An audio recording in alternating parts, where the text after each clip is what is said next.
Questions for reflection. Do not put your confidence in your money or say, with this I am self-sufficient. So says the sage, the writer of Sirach. Good advice for all of us. What is our relationship to money? Indeed, to all the goods of the earth.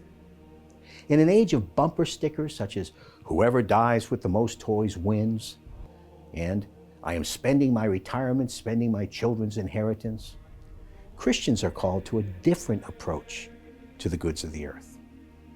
We are invited to embrace evangelical simplicity in our life. Simplicity is not about the quantity of the goods of the earth that we possess. It's about our relationship to them.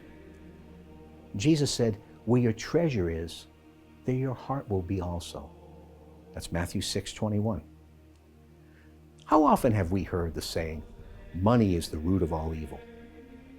That's not what the Apostle Paul actually wrote to Timothy. He wrote 2 letters to Timothy, a young disciple who had been placed in leadership over the Christian community at Ephesus, a city known for its wealth and luxury. St. Paul traveled there to plant the nascent Christian church, knowing that those Christian believers would face certain dangers when dealing with wealth. So he reminded Timothy, and I quote, indeed, religion with contentment is a great gain, for we brought nothing into the world, just as we shall not be able to take anything out of it. If we have food and clothing, we shall be content with that. Those who want to be rich are falling into temptation and into a trap and into many foolish and harmful desires which plunge them into ruin and destruction. Then the apostle continues, for the love of money is the root of all evils. And some people in their desire for it have strayed from the faith and have pierced themselves with many pains. But you, man of God, he tells Timothy, avoid all this. Instead, pursue righteousness, devotion, faith, love, patience, and gentleness. That's in 1 Timothy 6. Money's not evil, nor is it proof of God's blessing and favor, a view that insults Christians who struggle daily to survive. Both of these errors are rooted in a mistaken foundation.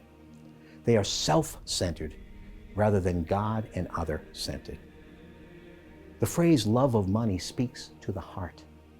In the biblical language, the heart is the center of a man or a woman, the place where they make their fundamental decisions concerning life. When we love the goods of the earth more than we love the one who created them and entrusts them to us, we commit the sin of idolatry.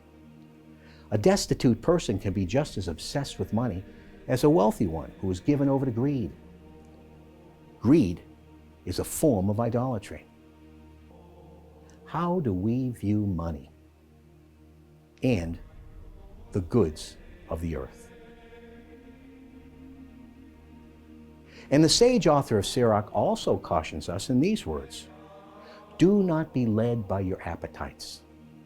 He's of course referring to those disordered appetites, which, corrupted by sin, lead us astray. The psalmist picks up the theme in our responsorial psalm.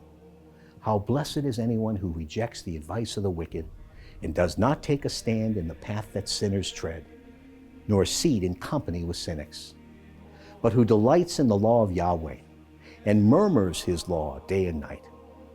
And the psalmist continues, such a one is like a tree planted near streams.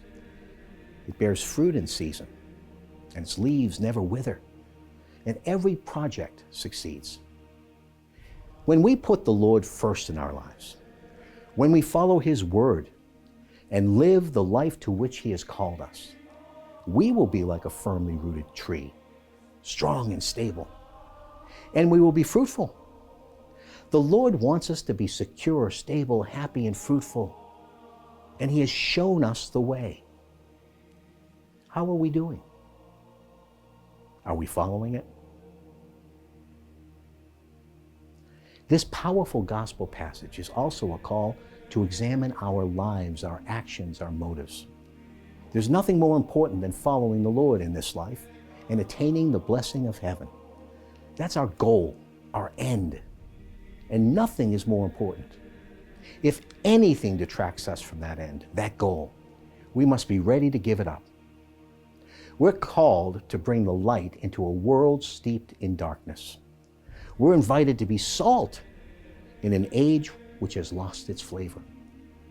Jesus used salt in his parables because salt was used in multiple ways which are not as common in our own experience. Salt was used to preserve and purify food, as well as to flavor and cure it. And his hearers knew this. In Mark's Gospel, the passage on being salt follows after Jesus admonished the disciples about avoiding temptations to sin. Mark has this additional line from Jesus.